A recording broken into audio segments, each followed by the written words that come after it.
Hello student, स्वागत है आपका एक और नए वीडियो में। आज हम रोलैंड बार्थ्स के फेमस ऐसे the death of the author की समरी को अच्छी तरीके से समझ रहे हैं।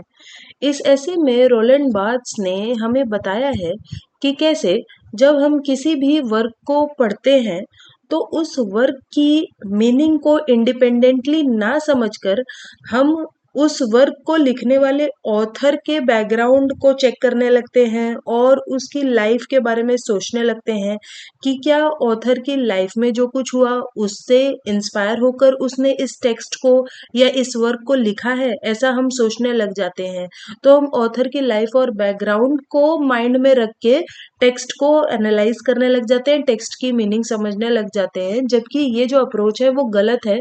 ऐसा रोलैंड कहते हैं। वो कहते हैं कि किसी भी वर्क को हमें इंडिपेंडेंटली समझने की कोशिश करनी चाहिए, बिना ऑथर की लाइफ को पिक्चर में लिए हुए। तो चलिए अब हम लोग इस ऐसे के इंट्रोडक्शन को देखते हैं और उसके बाद फिर समरी को और अच्छे तरीके से समझते हैं। तो ये जो ऐसे है उसे रोलैंड बार्थ्स ने 1967 में लिखा था और वो एक फ्रेंच लिटरेरी क्रिटिक और थियरिस्ट थे।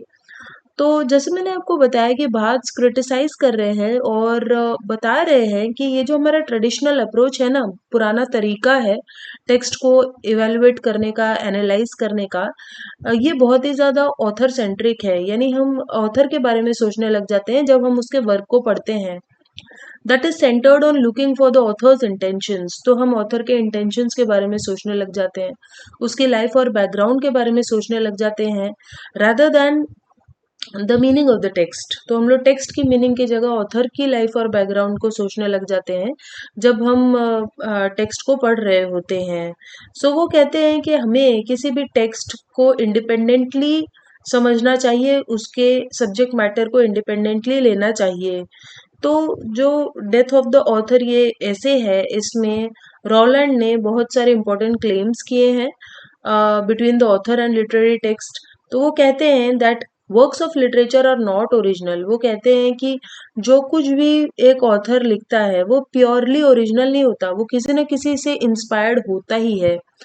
And that the meaning of a work of literature can not be determined simply by looking to the author of that work. तो वो कहते हैं कि किसी भी वर्क ऑफ लिटरेचर की मीनिंग हम लोग सिर्फ उसके ऑथर को जानकर नहीं जान सकते। Instead we as readers are constantly working to create the meaning of a text. तो वो कहते हैं कि ये रीडर का काम है कि वो उस टेक्स्ट से मीनिंग डिराइव करे। तो अगर रीडर को जिंदा होना है तो ऑथर को मरना ही होगा, ऐसा वो कहते हैं। और इसीलिए ऐसे का टाइटल भी यही है, डेथ ऑफ द ऑथर। सो चलिए अब हम लोग समरी को और अच्छे तरीके से समझते हैं। तो बार्ट्स कहते हैं, वो एक एग्जाम्पल देते हैं शुरुआत में और बताते हैं कि कैसे फ्रेंच नॉवेलिस्ट ऑनोर डी बेल्जैक, जिसे हम शॉर्ट में बेल्जैक कह सकते हैं, बेल्जैक ने एक नॉवेल लिखी थी सैरसाइन। और उसी सैरसाइन नॉवेल से यहाँ पर रोलैंड एक पैसेज को कोट करते हैं, एक पैसेज को पढ़ते हैं और उसके बाद फिर पूछते हैं कि अब बताओ कि ये जो शब्द हैं वो किसने कहे हैं। क्या नॉवेल के हीरो ने इन शब्दों को कहा या बैल्जैक ने कहा? तो अगर बैल्जैक ने कहा भी तो क्या वो पर्सनली अपने बिहाफ पे ये चीज कह रहे हैं या ह्यूमैनिटी, पूरी इंसानियत के बिहाफ पे कह रहे हैं? तो बात कहते हैं कि इस बात को हम नहीं जान सकते, वी कैन नॉट नो। वो कह रहे हैं कि राइटिंग जो है ना, वो डिस्ट्रक्शन ऑफ एवरी वॉइस है। यानी राइटिंग का मतलब ही है जहां पर हर वॉइस को हमने डिस्ट्रॉय कर दिया है। Far from being a positive और creative force, writing is in fact a negative, a void. तो वो कहते हैं कि राइटिंग कोई पॉजिटिव या क्रिएटिव फोर्स ना होकर एक वॉइड है, एक खालीपन है, जहां पर हम नहीं जान सकते कि जो ऑथर है, जो या जो राइटर है, वो जो बोल रहा है या लिख रहा है, ये वो किसके बिहाफ पे बोल रहा है? क्या अपने खुद उसके शब्द हैं या वो सोसाइटी के बिहाफ पे कह रहा है या अपने कैरेक्टर के बिहाफ पे कह रहा है? तो हम नहीं जान सकते हैं कि हु इज स्पीकिंग और राइटिंग, कौन बोल रहा है या कौन लिख रहा है। सो फिर हमें रोलैंड बताते हैं कि ये जो हमारा जो ऑब्सेशन है ऑथर के साथ, वो एक मॉडर्न फिनोमिना है जिसे हम रिनेसा पीरियड में ट्रेस कर सकते हैं। तो रिनेसा में एक बहुत जोर दिया गया था। रिनेसा बेसिकली एक मूवमेंट थी। रिनेसा का मतलब होता है रिन्यूअल, यानी कि नयापन। तो जब ये रेनेसां मूवमेंट हुई थी तब यूरोप में इंडिविजुअलिटी पर बहुत ज़्यादा जोर दिया गया था। Development of the idea of the individual कि हर इंसान की अपनी एक इंडिपेंडेंट सोच होनी चाहिए, हर इंसान एक इंडिविजुअल है। तो इसी मूवमेंट से प्रभावित होकर, इसी आइडिया से प्रभावित होकर लोग अभी भी इसी आइडिया पर अटके हुए हैं, ऐसा बात कह रहे हैं। और वो बोल रहे हैं कि इसीलिए लोग सोचते हैं कि ऑथर जो है वो एक इंडिविजुअल है और उसी ने उस पर्टिकुलर वर्क को लिखा है या क्रिएट किया है। लेकिन वो ऐसा कहते हैं कि ऐसा नहीं है। और जो भी इंसान एक पर्टिकुलर वर्क को लिख भी रहा है, वो सिर्फ उसका वर्क नहीं होता, वो दूसरों से इंस्पायर होके उसे लिख रहा होता है। उसके बाद फिर वो कुछ एग्जांपल्स देते हैं। वो फिर से एक 19th century French poet Stephane Mallarme के बारे में बात करते हैं और कहते हैं कि कैसे ये जो स्टीफेन थे, वो हमें रिमाइंड करते हैं अपने वर्क्स के ज़रिए कि जो लैंग्वेज है, जो पोएटिक लैंग्वेज है, वो खुद ही हमसे बात करती है, ऑथर नहीं बात कर रहे होते। इसीलिए हमें उस वर्क से मीनिंग डिराइव करनी है, ना कि ऑथर की लाइफ से। The author should write with a certain impersonality. Writing is done by suppressing the author's personality. तो जो ऑथर है, यहाँ पर रोलैंड एक डायरेक्ट मैसेज दे रहे हैं ऑथर्स को कि जब ऑथर कुछ लिखता भी है ना, तो उसमें उसकी पर्सनैलिटी नहीं झलकनी चाहिए कि वो जो सोचता है वही सब उसकी राइटिंग में झलक रहा है। उसकी राइटिंग एकदम इम्पर्सनल होनी चाहिए, अलग होनी चाहिए उसकी पर्सनैलिटी से। और ये तभी हो सकता है जब वो अपनी पर्सनैलिटी को सप्रेस करे, दबाए। Moving away from our traditional idea of the author can help us to see the relationship between writer and text in new ways. तो रोलैंड कहते हैं कि अगर हम इस पुराने ट्रेडिशनल व्यू से हट पाएंगे तो ही हम राइटर और टेक्स्ट के बीच के रिलेशनशिप को नए तरीके से देख पाएंगे। और ये जो हमारा पुराना व्यू है ना, उसमें जो ऑथर है वो एक पेरेंट की तरह है। तो जो ऑथर है वो टेक्स्ट को उसी तरीके से जन्म दे रहा है जैसे एक पेरेंट चाइल्ड को जन्म देता है।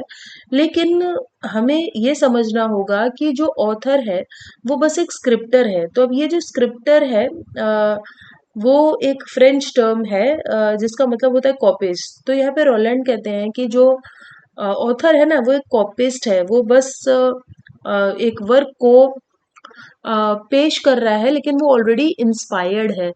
बहुत सारे आइडियाज जो यहाँ वहां से उसने पढ़े हैं या इकट्ठा किए हैं अपने दिमाग में, उन्हीं चीजों को वो लिख रहा है। वो उसका ओरिजिनल वर्क नहीं है, ऐसा वो कह रहे हैं। तो जो ऑथर है वो बस एक स्क्रिप्टर है, कॉपीस्ट है। We shouldn't view a work of literature as a kind of secular version of a sacred text. तो वो कहते हैं कि हमें वर्क ऑफ लिटरेचर को एक सेक्रेट टेक्स्ट, एक धार्मिक या रिलीजियस टेक्स्ट मानकर नहीं चलना चाहिए, जिसके ऑथर भगवान है और उनकी एक ही मीनिंग हो सकती है। क्योंकि जो इंसान है वो भगवान तो है नहीं। तो इसीलिए वो कहते हैं कि हमें ये समझना होगा कि जो लिटरेरी टेक्स्ट है वो ओरिजिनल नहीं है, it is a tissue of quotations. उसमें बहुत सारे राइटर्स का एक तरह का एक खिचड़ी है, टिश्यू ऑफ कोटेशंस है। It's true that in every work of literature the words the author uses, the raw material through which meaning is created, are familiar words. तो यहाँ पर रोलैंड बता रहे हैं कि जब भी कोई ऑथर कोई चीज को लिखता है, तो जो भी वर्ड्स उसने यूज किए हैं वो सब फेमिलियर होते हैं, ओरिजिनल नहीं होते। They are merely put together in a slightly new way. बस एक नए तरीके से उन शब्दों को पेश किया होता है। तो इस तरीके से वो कंक्लूड करते हैं और कंक्लूजन में कहते हैं कि imposing an author on a text actually limits that text। जब हम एक टेक्स्ट पे किसी ऑथर को इम्पोज कर देते हैं और सोचते हैं कि ऑथर जैसा है या उसकी लाइफ जैसे रही है उसी हिसाब से उसने उस टेक्स्ट को लिख दिया है, तो हम लोग उस टेक्स्ट को लिमिट कर रहे हैं।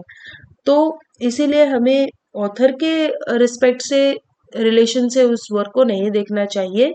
सो बाज कहते हैं कि जो राइटिंग है वो एक टिश्यू ऑफ साइंस है, एक खिचड़ी है। जैसा मैंने आपको कहा, बहुत सारी चीजें उसमें है जो यहाँ वहां से इंस्पायर होकर लोग लिखते हैं, which only have meaning when the reader engages with them. तो जो सामने वाला रीडर है उसके ऊपर डिपेंड करता है कि वो मीनिंग कैसे डिराइव करेगा।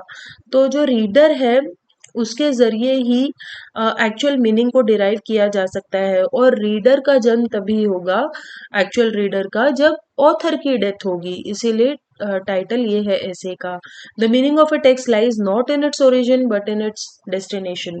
तो रोलैंड कहते हैं कि जो मीनिंग ऑफ टेक्स्ट है वो ओरिजिन यानी कहाँ से वो आया है, कहाँ से वो शब्द आया, वो टेक्स्ट कहाँ से आया है, किस ऑथर का है, वहां से नहीं आएगी मीनिंग। मीनिंग आएगी डेस्टिनेशन से यानी रीडर से। तो इसीलिए रीडर को मीनिंग ढूंढनी होगी और हमें इस आइडिया को अपने मन से हटाना होगा कि ऑथर के जरिए हम मीनिंग को निकाल सकते हैं किसी टेक्स्ट के। सो यहीं पर ये जो ऐसे है वो खत्म हो जाता है। आई होप आपको ये समझ में आया होगा। सो चलिए हम मिलते हैं नेक्स्ट वीडियो में, तब तक के लिए बाय।